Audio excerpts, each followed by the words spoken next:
Greetings, my dear friends, and welcome to another episode of Reading Epic Threads. I'm your host, Patrick Gunnels, joining you right here from Houston, Texas. Today is April 8th, 2025 at 10:45 a.m.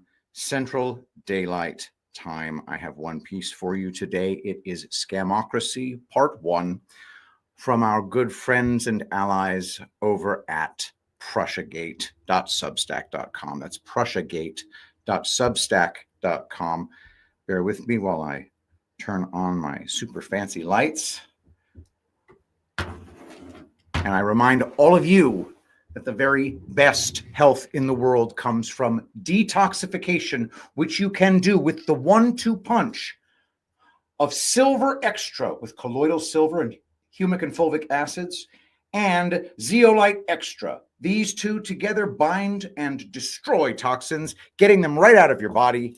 They leave you're healthy, or healthier, detoxified. Go to epicminerals.net and use promo code Shapiro. Spend more than $150 and you get free shipping, 10% off for promo code Shapiro. Free shipping for any orders above $150. We get it right out the door. We got this whole office now. So the post office comes straight to us, takes everything. It's amazing. Check it out today. In the meantime, it's time to get going. From prussiagate.substack.com, Scamocracy Part 1, Where Nations Go to Die, by Will Zoll.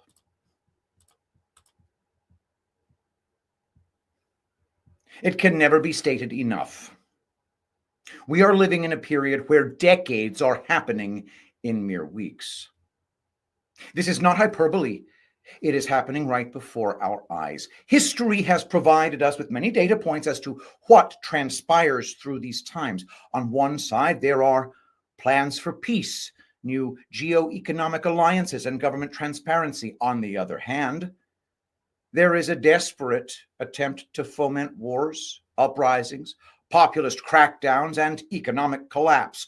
With respect to the latter, governments proposing war as an economic solution are scamocracies and potentially find themselves in the final death throes of their existence. We strongly recommend our series, When Decades Happen, to gain historic insight as to how the world evolved through similar periods of upheaval. Nation states come and go during these periods. Governments transform into beacons of light and prosperity or descend into tyrannical shitholes. In previous articles, we have reiterated the deadly mistake in believing that we are winning. In battle, this attitude will cost lives and potentially alter the outcome of a war. In sport, a worthy opponent will fight to the very end, and to assume victory before the end of a game will most definitively result in a comeback and possibly even defeat. Nothing is worse than being in a winning position only to witness the opponent's comeback. Momentum evens out, slowly drifts toward the opponent, and in the final stages of battle, the comebacking always has the initiative because they are filled with confidence. Winners are laser focused to the end, regardless of where they sit in the game. Victory is always sweet, but there is nothing more exhilarating than snatching victory from the jaws of defeat. As for the demeanor of a losing opponent who thought they were guaranteed a win, there is a colloquial saying in Australia about such losers. He's got a head on him like a beaten favorite. No one wants to have a head on them like a beaten favorite. In the existential battle between freedom and tyranny, tyranny looked like they were in the driver's seat for decades. Rigged elections, an incoherent geriatric in the White House with a robo-pen doing all the work, lockdowns, wars, supply chain disruptions, and Herr Klaus Schwab literally having orgasms on stage about the prospect of AI-driven smart city gulags offering voluntary suicides. Things were looking pretty grim for a while, and many people have already suffered greatly from the tyrannical clown show. On the other hand, freedom began to even out the momentum, and a critical mass of awakening emerged. We, the people, were sick of these self-declared elite morons dictating insane policies to us. Western civilization is under attack, but the rise of populism around the world is everywhere. Freedom is now in a commanding position, but the battle is far from over. As we have pointed out repeatedly, the tyranny we face today can be traced back to the foundations of enlightened despotism, which was first installed by Frederick the Great, King of Prussia, Prince of Orange. The greatest threat to the freedom movement today is apathy. There is no point in sitting back and watching events unfold. To do so is to trust and allow others to do the work, which is the founding principle of enlightened despotism. There is an enormous amount of work every individual can do to begin the transformation of our world into a new golden age, particularly in our culture, education, and economies. Trump and his team are leveling the playing field, but it is up to all of us to get on that field and play. That is how enlightened despotism will be placed into the dustbin of history forever. Western Europe is the epitome of modern day enlightened despotism, not necessarily in individual nation states, but in the construct of the EU itself. Europe was changing rapidly in the late 1980s. The Soviet Union fell along with the Berlin Wall, and by 1991, the European Council drafted a new treaty. Headline: The Founding and Evolution of the EU. 1992, Treaty of Maastricht. In December 1991, the European Council, heads of state and government, approves the new treaty in Maastricht. It forms the foundation of a common foreign and security policy, closer cooperation in the areas of justice and home affairs, as well as an economic and monetary union with a common currency. The EEC becomes the European Community. EC, the Treaty on European Union, EU treaty, is signed on 7 February 1992 and enters into force on 1 November 1993. Curiously, another strange event occurred just before this treaty was signed. From the Los Angeles Times. Title: Frederick the Great at Peace, Not Germany, by Tamara Jones. Times staff writer, Potsdam, Germany. And this article is August 18th, 1991. The remains of Frederick the Great were returned to his beloved Sans Souci Palace Saturday for burial alongside his faithful greyhounds, fulfilling the Prussian king's last wish, 205 years late, in a Germany still wrestling with the militaristic image that was his legacy. Unification of the two Germanys made the king's final journey possible from the ancestral castle of the Hohenzollern dynasty in the south of the Rococo Sans Souci in what used to be the communist East. But public opinion about old Fritz and Prussia was anything but united on the anniversary of his death in 1786. End quote. We have no idea if this was just a simple coincidence or if there was a strange, symbolic, occult significance to the transfer of Frederick's bones to Sans, Souci. However, we know how much Frederick enjoyed deceiving the people to validate his social contract as an enlightened despot. In our article, The Power of the Prussian Micropenis, we showed how Frederick's play on words of sans, souci, potentially translated to without my little dick, care stops, or I don't care. Goodbye to caring. History not only provides serious data points, but it also gives us some comical ones to play with. Regardless, since the inception of the EU in 1991, European nations have been clamoring to join the EU so that they can be under the protection of NATO. Trump has pointed out repeatedly that America bears the major cost burden of NATO, which is now approaching Russia's border.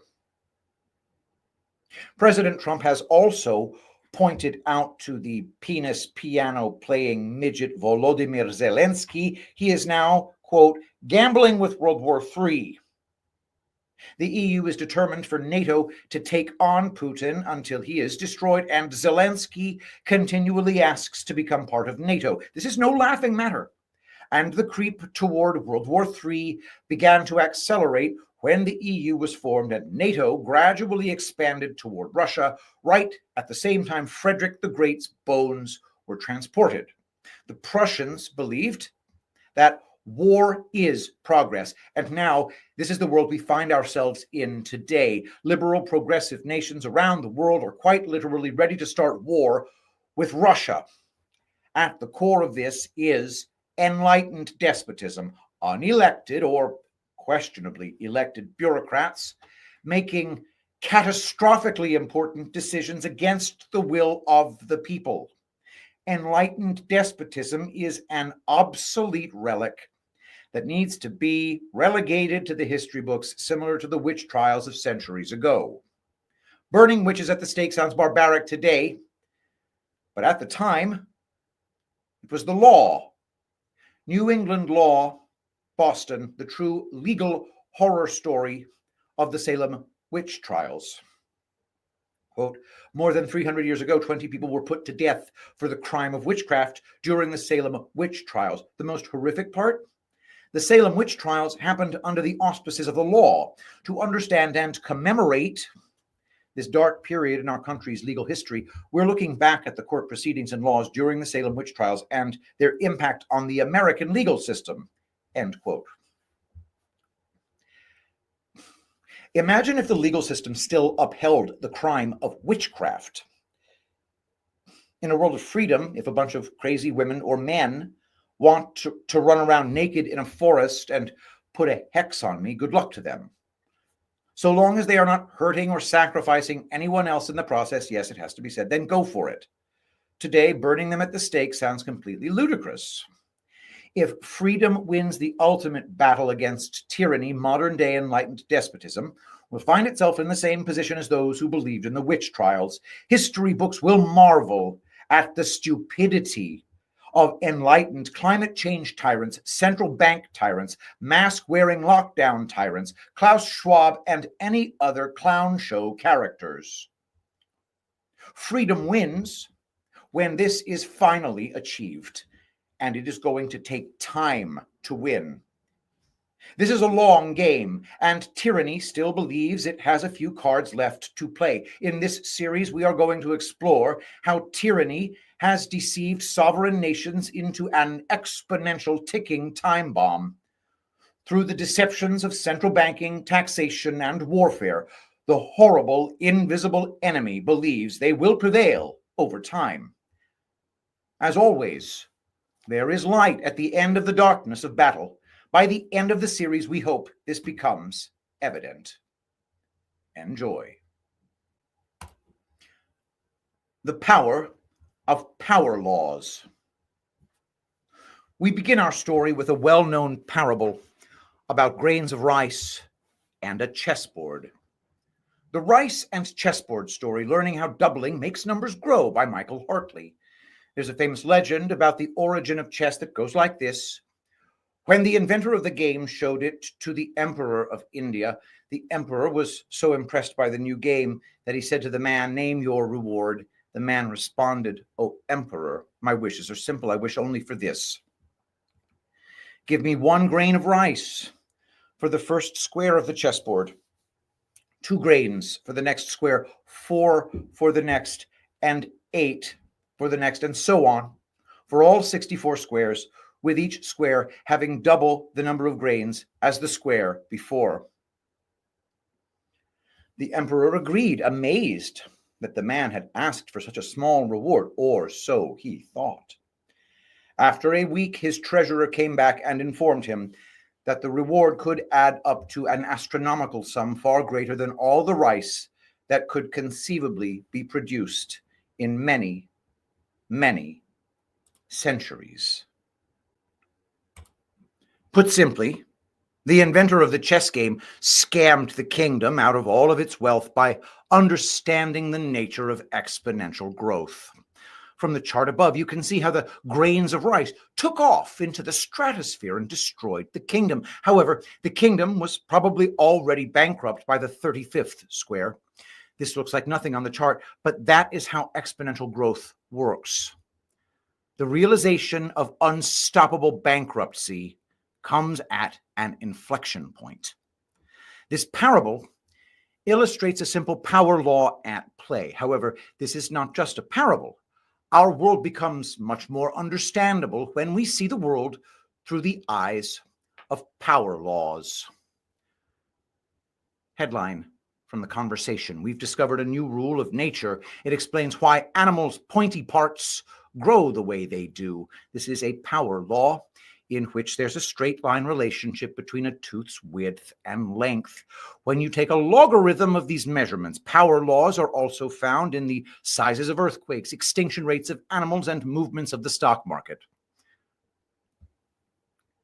There is also another interesting phenomenon that can be observed with the same power law lens: the growth of government debt. In the parable, the Indian emperor agreed to the contract of rice delivery because he thought that the amount he owed to the chessboard inventor was insignificant. He failed to understand the compounding effect of the power law he had agreed to, and in very short order he was bankrupted by a contract for rice delivery. With respect to the growth of America's national debt, it has an eerily similar trajectory to the Indian emperor's rice obligations. This applies to governments throughout the world, and it is facilitated by their respective central banks.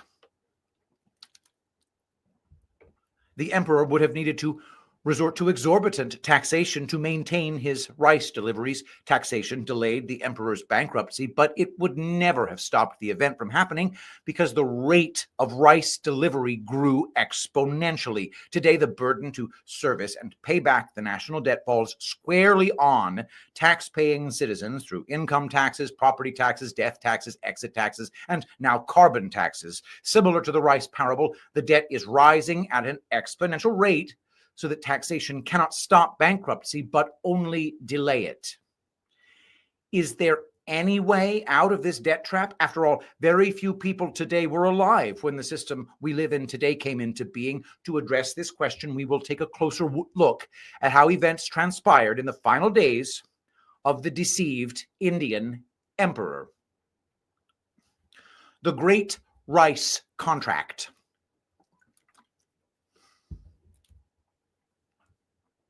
Let's assume, for the sake of a mind excursion, that the chess inventor's intention was always to deceive, bankrupt, and eventually control the great Indian empire. While this may sound ridiculous, the emperor agreed to his contract, and therefore the inventor was now in a position to do exactly that. While he understood the power law of compounding debt, it would only be a matter of time before the emperor and his council worked out that they were facing annihilation if they kept paying the little rice-grabbing bastard. The solution to the problem at the time would be simple: kill him. Therefore, the inventor needed a shrewd strategy to accomplish his ambitious goal to become emperor. This was a long-term strategy, and he needed to use patience, cunning, and money to perpetually deceive the emperor toward his demise. In order to appear humble in the emperor's presence, the inventor kindly asked that each rice square be delivered every 3 months. The emperor, completely unaware of the devil he was dealing with, laughed and not only agreed to the terms, but also that the rice would be delivered by the royal guards to let everyone know that the great chess inventor was under the protection of the emperor. And so, the Great Rice Contract of ancient India was signed, sealed, and ready for delivery. All going well, the empire would collapse, and the great chess inventor would soon be the man who would be king. The first few deliveries were a bit of a joke. The royal guards delivered first 1 grain, then 2 grains, then 4 grains of rice. As a symbol of gratitude, the inventor said he would pay the guards half of his rice deliveries, which was literally nothing. However, this developed a nice rapport between the guards and the inventor. It meant nothing to the inventor because he knew he was getting 4 times as many rice grains as the guards in the following 6 months. This went on for a few years, but by the end of year 5, the chess inventor had 1 million grains of rice delivered to his house. He dutifully gave half the delivery back to the guards and said he was looking forward to the 2 million rice delivery 3 months later. By the end of that year, 8 million grains of rice were due for payment, and the royal guards would receive 4 million of that payment. Shit was starting to get real, and the royal treasurer noticed that not only were the rice silos low, but also that the market price of rice was rising due to scarcity. It was nothing to be majorly worried about at the time, but the treasurer decided to levy a rice tax on the growers so that the royal silos could be kept full. One of the royal guards overheard the treasurer talking about the rice shortage, and he told the humble inventor about the events going on in the palace. The chess inventor requested a private meeting with the treasurer, who accepted his invitation. He said that at the end of the year, he needed 134 million grains of rice delivered as per the agreed rice contract. Stunned, the treasurer said that this was a ridiculous request, especially considering the scarcity of rice and its enormous price rise over the last year. The chess inventor was unfazed and repeated his request, but suggested he would pay the treasurer 1 million grains of rice every 3 months if he continued to fulfill the great rice contract. This was tempting, but the treasurer still refused.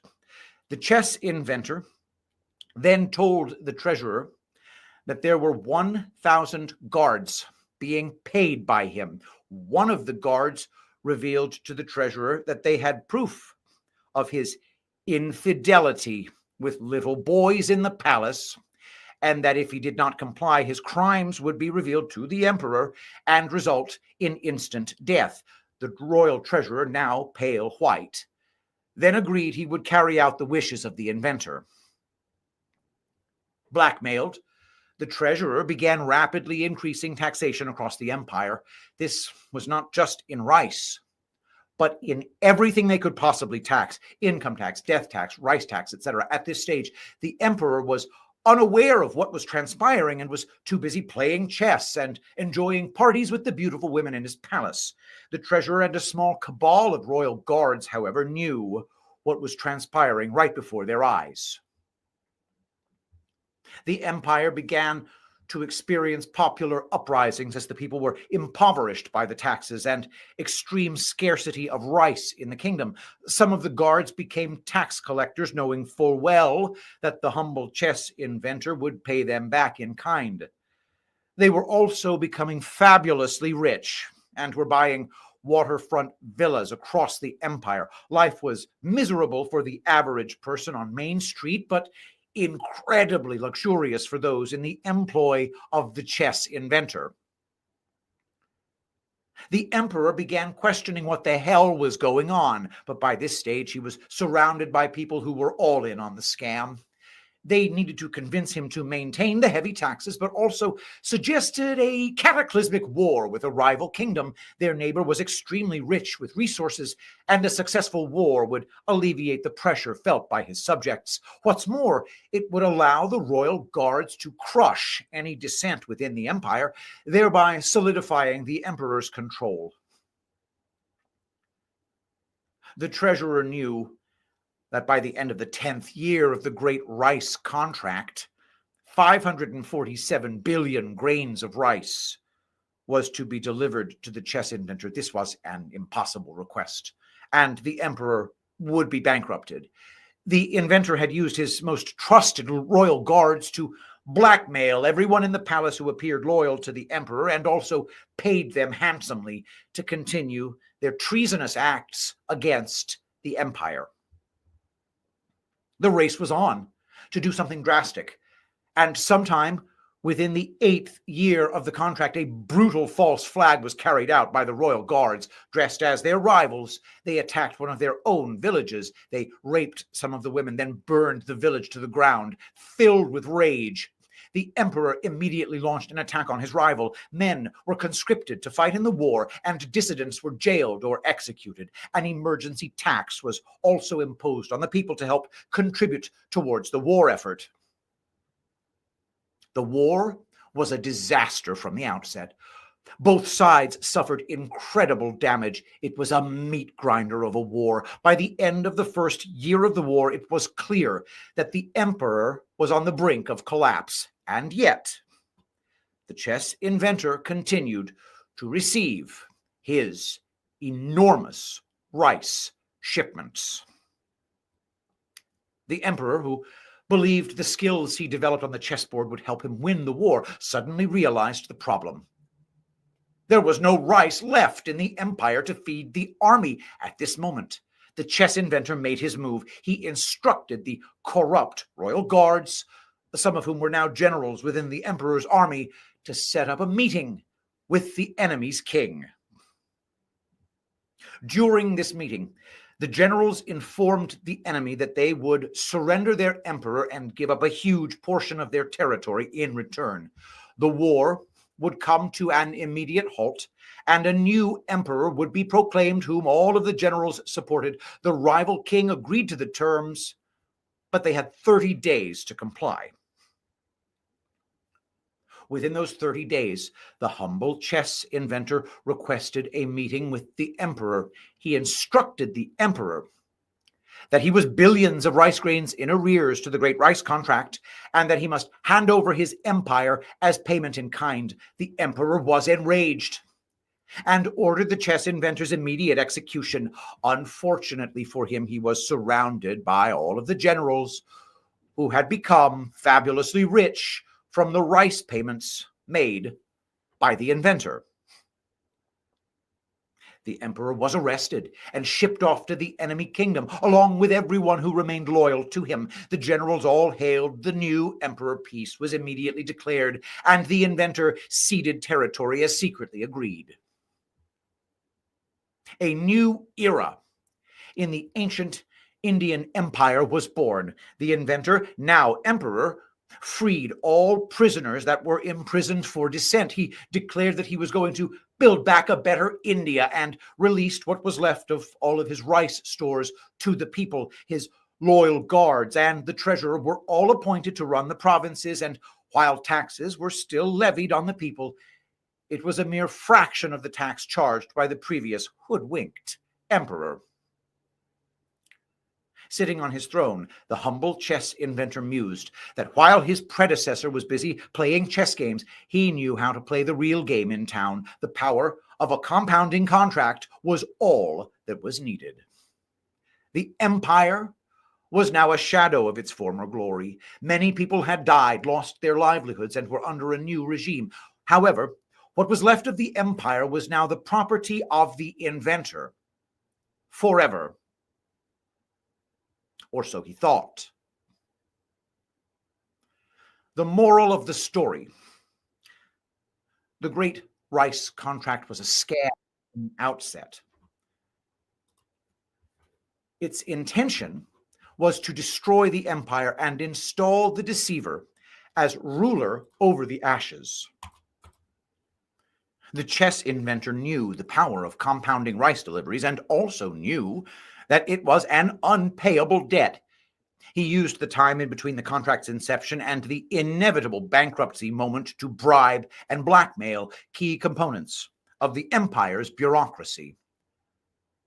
Since the scam was known by one of the signatories to the agreement, it should have been made null and void. However, the bureaucracy was now in the employ of the chess inventor, who remained in the shadows until the time to take power was at hand. In this way, he acted as a horrible, invisible enemy and destroyed the empire from within. Suffix cracy, C-R-A-C-Y, form of government. also state having such a form, or social or political class as of powerful persons. 3, theory of social organization. There are all different types of cracy in the world. Today, we believe we live in the age of democracy, which is the rule by the people. However, when a scam takes over any form of governance, it gradually transforms into a scamocracy. A scamocracy is where nation states go to die. A parable today.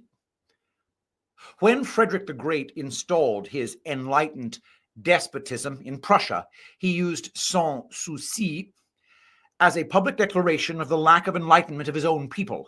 This formed a social contract whereby he was enlightened and the people were not. Was this a scam? Perhaps.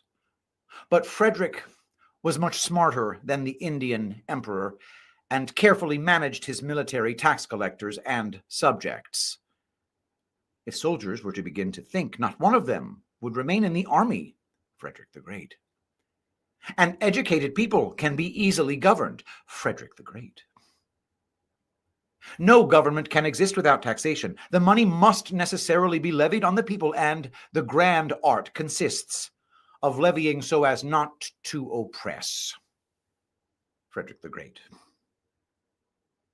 The great Prussian Empire became feared throughout Europe and morphed into the great German Reich, complete with welfare, taxation, education, and central banking.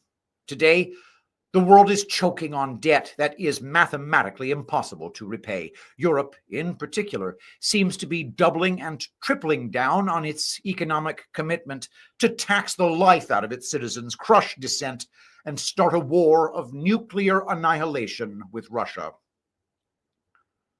From Politics Europe. Headline: EU's von der Leyen proposes €800 billion defense plan, by Emmy Sassyporncarn. That seems like a totally real name. The European Commission president says increasing defense spending is necessary in an era of rearmament. A European summit on defense and Ukraine is planned this week amid tense transatlantic relations. End quote. While we're champing at the bit to discover the Prussian origins of Queen Ursula, we remain focused on the task at hand.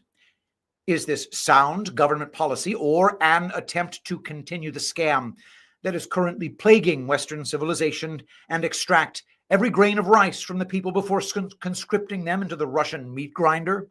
Are the bureaucrats in Europe working for the people, or has it become a colossal scamocracy?